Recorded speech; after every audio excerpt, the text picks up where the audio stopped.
আজকে আবারও 5 দিন পরে আমাদেরকে রাজু ভাস্কর্যে দাঁড়াতে হয়েছে বিএনপি এবং তার ছাত্র সংগঠন ছাত্রদল কর্তৃক নারীদের নিপীড়নের প্রতিবাদ জানাতে, যা আমাদের জন্য অত্যন্ত দুঃখজনক। মাত্র 5 দিন পূর্বেই আমরা বিএনপি কর্তৃক যে ঘটনাগুলো ঘটেছিল সেগুলো বিস্তারিত বর্ণনা করেছিলাম, আমরা সেগুলোর প্রতিবাদ জানিয়েছিলাম, আমরা বিচার চেয়েছিলাম। কিন্তু মাত্র 5 দিনের মধ্যে আমাদেরকে আবার প্রতিবাদ সমাবেশ ডাকতে হবে, আমাদেরকে আবার কথা বলতে হবে, সেটা আমরা আসলে কল্পনাও করতে পারিনি। আমরা সেদিন বিচার চেয়েছিলাম, আমরা সেদিন চেয়েছিলাম বিএনপির পক্ষ থেকে কোনো ধরনের বার্তা দেয়া হোক না, আমরা কোনো ধরনের বার্তা পাইনি। আমরা হতাশ হয়েছি, আমাদেরকে ভয় দেখানোর চেষ্টা করা হচ্ছে, আমাদেরকে ঘরে বন্ধ করে রাখার চেষ্টা করা হচ্ছে। তাদের এই আচরণ আমাদের এক ধরনের শঙ্কার মধ্য দিয়ে নিয়ে যাচ্ছে, আদৌ আমরা তাদের কাছে নিরাপদ কিনা।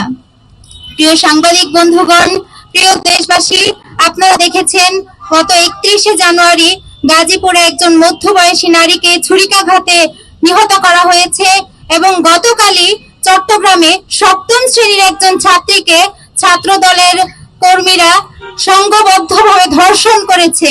যে ঘটনায় আমরা অত্যন্ত লজ্জিত, অত্যন্ত মর্মাহত।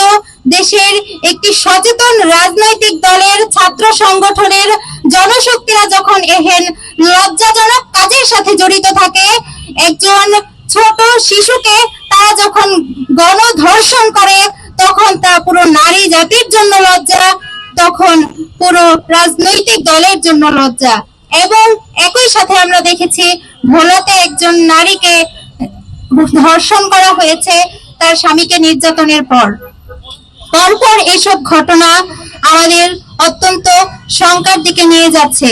আমরা আমাদের পরবর্তীতে কোন অবস্থায় আমরা যাব সেটা নিয়ে শঙ্কিত।